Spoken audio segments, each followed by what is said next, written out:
Hello everyone, मैं doctor Arun Kumar. हम लोग आज जिस टॉपिक को पे वीडियो आप लोग के सामने लाए हैं उसका नाम है स्कूल्स ऑफ मैनेजमेंट थॉट। जैसा कि हम सभी जानते हैं ये टॉपिक कुछ लेंदी होता है और इसमें हम लोग को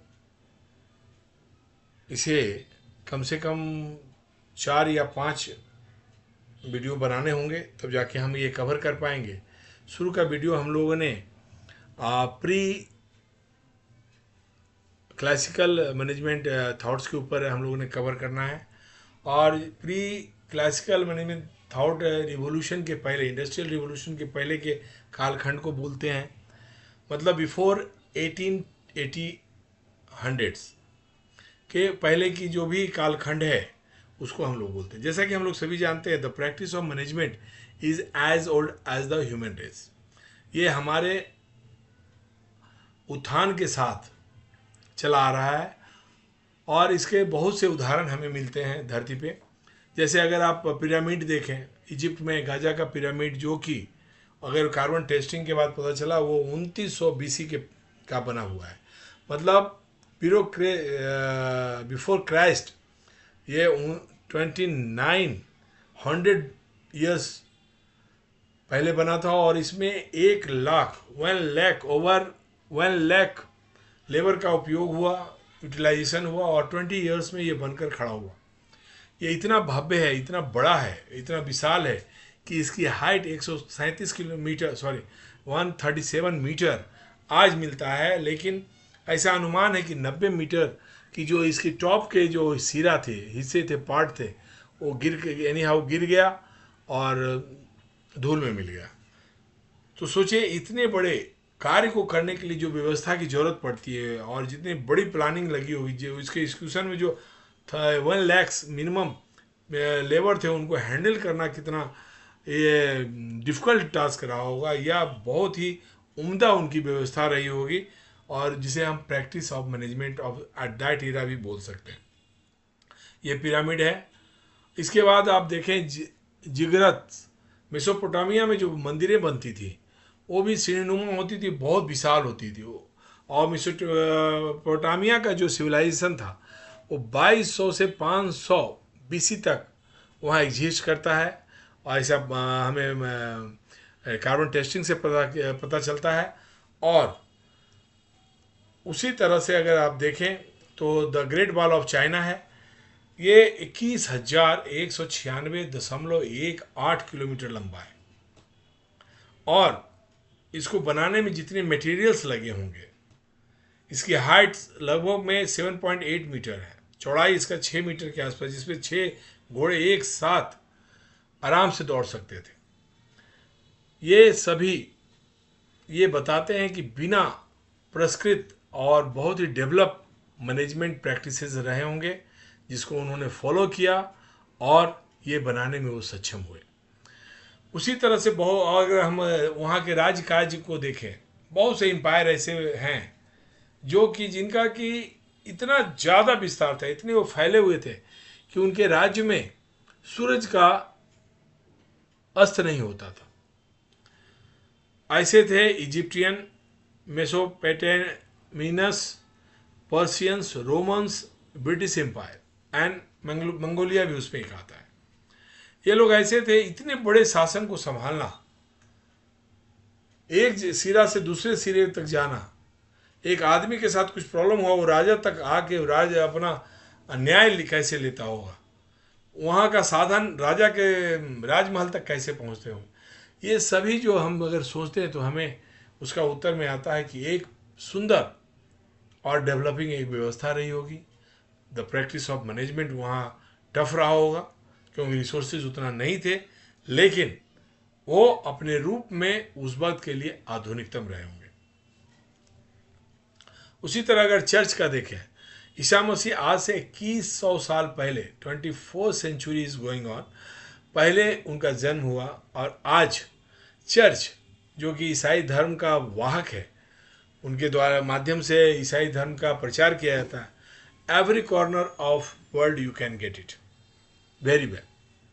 तो उनका भी एक मैनेजमेंट रहा होगा, अद्भुत रहा होगा, उसमें बदलाव भी आए होंगे और आगे भी बढ़ा होगा। इसके बाद आता है during industrial revolution.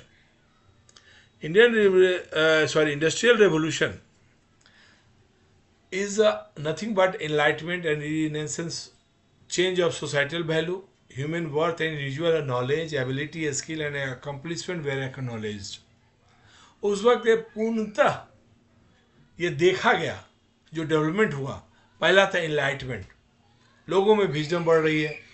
Renaissance, renaissance मतलब जो भी कालखंड था वो अपने पुनः स्थापना की ओर था, वहाँ का स्थापत्य कला अपने बेजोड़ ऊंचाई पे था, चरम पे था।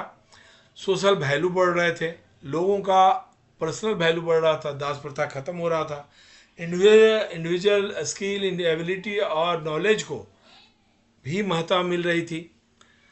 और इसके साथ साथ कुछ चीज़ें और हुई जिसे कि रिकॉग्नाइज किया गया, एक्नॉलेज किया गया, वो था management skill, assembly line operation and cost system.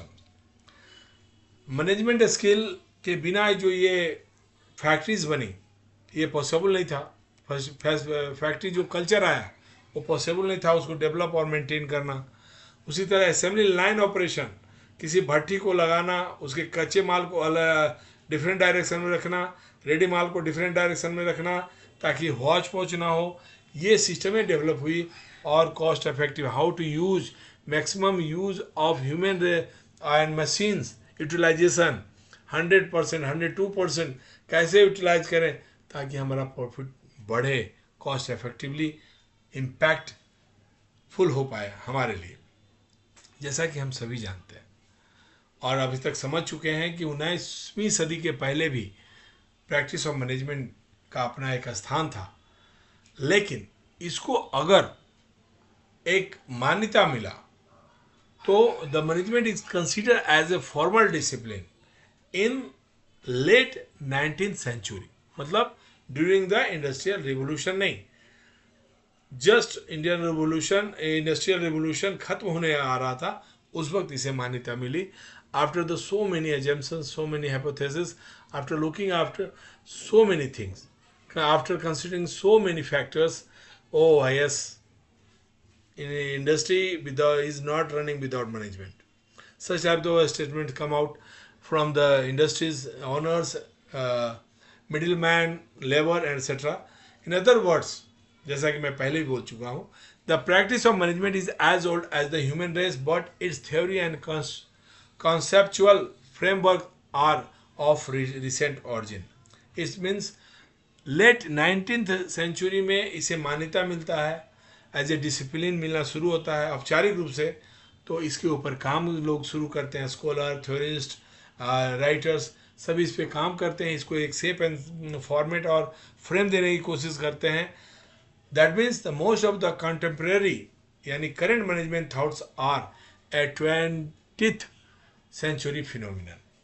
ये जो घटना है थॉट्स का, जो आज हम पढ़ पाते हैं, जो आज हमारे लाइब्रेरीज में है, जो हम जिसके थ्रू एक प्रिंसिपल आधारित मैनेजमेंट की बात करते हैं, वो बहुत ज़्यादा पुराना नहीं है, 100 years इज एनफ।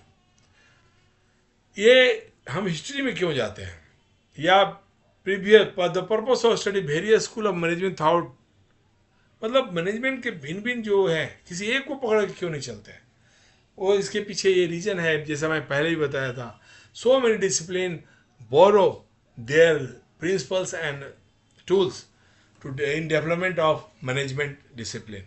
तो एक तो वो कारण है, दूसरा है to recognize and appreciate how development in the field of management could contribute to the current practices. बहुत से ऐसे भी हैं टूल्स, ऐसे भी प्रैक्टिसेस हैं जो आज भी इफ़ेक्टिव है हमारे मैनेजमेंट के वर्ल्ड में। इसमें से बहुत ब्रॉड हैं, बहुत से नैरो हैं, और कुछ तो एक दो सिद्धांत, एक दो प्रिंसिपल के ऊपर ही आधारित है, सब तरह का वो है। तो management is there is not a best management is available in our system, there are so many management thoughts, so हम कह सकते हैं टूडेज मैनेजमेंट इज, अभी का जो मैनेजमेंट है वो क्या है, it is a reflection and a reaction of past management theories. But natural, हर जगह यही होता है। क्या हम अपने फोर फादर के अगले जनरेशन है, तो उसी तरह जो पुराने जो थॉट्स थे उन लोगों से बन के नए थॉट्स बने हैं।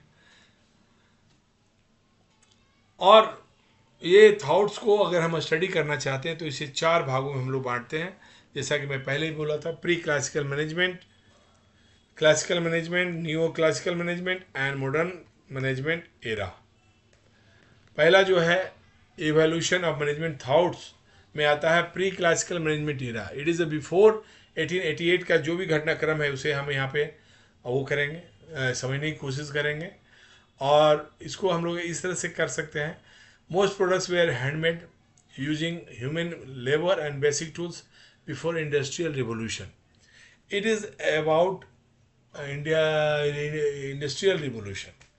Indian Revolution is run from 1770 to last 1880 or 19th last phase of 19th century। और उस वक्त क्या होता था, उसके पहले क्या होता था, बिफोर दैट हम लोग क्या करते थे, हैंडमेड चीज़ों का निर्माण करते थे और उसके सहयोग से अपने जीवन यापन करते थे, उसके से अपनी ज़रूरतों को पूरा करते थे। लेकिन इंडस्ट्रियल रिवोल्यूशन होने के बाद ये चीज़ें ख़त्म हुई। ये देखें आप यहाँ पे मोस्ट प्रोडक्ट्स जो आप देख पा रहे हैं सभी हैंडमेड है, जो भी हुआ है, जो भी कर पा रहे हैं सभी हैंडमेड है। इवन इतना बड़ा जो आप चिमनी देख रहे हैं, it is also handmade. There was no such infrastructure developed at that time. और 1700 से 1800 में 2 ही चीज़ें हुआ, एक तो इंडस्ट्रियल रिवोल्यूशन हुआ, डिफरेंट टाइप के मशीनरीज बने, एक मशीनरी दूसरे मशीनरी को बनाने के लिए हमें उत्सुक किया, मतलब chain of reactions of industrial revolution was there. और फैक्ट्री सिस्टम का डेवलपमेंट हुआ। इन दोनों चीज़ों ने हमारे प्रैक्टिस ऑफ मैनेजमेंट को बल दिया। Most economist describe about the notion of management. देखिए, इकोनॉमिक्स बहुत ही नियर एंड डियर है हमारे मैनेजमेंट डिसिप्लिन के साथ, क्योंकि इकोनॉमिस्ट ही उस वक्त आर्थिक चीज़ों को देखते थे, आज भी देखते हैं। इकोनॉमिक्स का 2 पार्ट होता है, एक फिनेंस है, एक कॉमर्स होता है। बट उस वक्त एडम स्मिथ क्या थे, इकोनॉमिस्ट थे, but he is talking about the wealth of nation. He is saying, उन्होंने क्या कहा, he is saying market and competition should be the controller of economics activity. होना चाहिए ऐसा। हम कितने दिन एग्रीकल्चर पर डिपेंडेंट रहेंगे, कितने दिन हम हस्बेंड्री इंडस्ट्री पे डिपेंडेंट रहेंगे। अब तो वो वक्त आ गया, उससे दुगना तिगना ज़्यादा हमें इंडस्ट्री से प्राप्त हो रहा है। तो इनमें कंपटीशन रहेगा तो हमारी जो इकोनॉमिक एक्टिविटी है वो ग्रोथ में जाएगा। उन्होंने एक बुक लिखा 1776 में और एक रिवोल्यूशन आ गया, क्या क्लप्ट हो गया, thinking of about the economics. उसी वक्त जेम्स वॉट ने स्टीम इंजन का आविष्कार किया, उन्होंने पावर सेक्टर को में क्या क्लब कर दिया। और इन दोनों का जो सोच था उसने पूरे वर्ल्ड को हिला के रख दिया। आज जो वर्ल्ड आप देखते हैं, इसका जो नेसेंट मतलब नवजात अवस्था अगर आप थोड़ा भी महसूस कर पाएँ, वो स्थिति उस वक्त इन्होंने ला दिया था पूरे वर्ल्ड का। इनके जो बुक में जिसको बार बार द वेल्थ ऑफ नेशन बोल रहा हूँ, इसका पूरा नाम है an inquiry into the nature and causes of the wealth of the nation. इसके साथ साथ बहुत से और भी स्कॉलर हुए और उन्होंने बहुत सी चीज़ों पे एम्फेसाइज किया, division of labour, importance of direction and control, manufacturing and profitability. ये सब चीज़ें आने वाले दिनों में बहुत ही काम आने वाले थे और बहुत ही काम आए। इसी बीच में रॉबर्ट ओवेंस थे जो इन्होंने वर्कर्स के ऊपर बहुत अध्ययन किया और उन्होंने पाया और बाद में उन्होंने बहुत भर्त्सना किया कि वर्करों के साथ ऐसा ऐसा पुअर बिहेव नहीं करना चाहिए, चाइल्ड लेबर को मिनिमाइज करना चाहिए।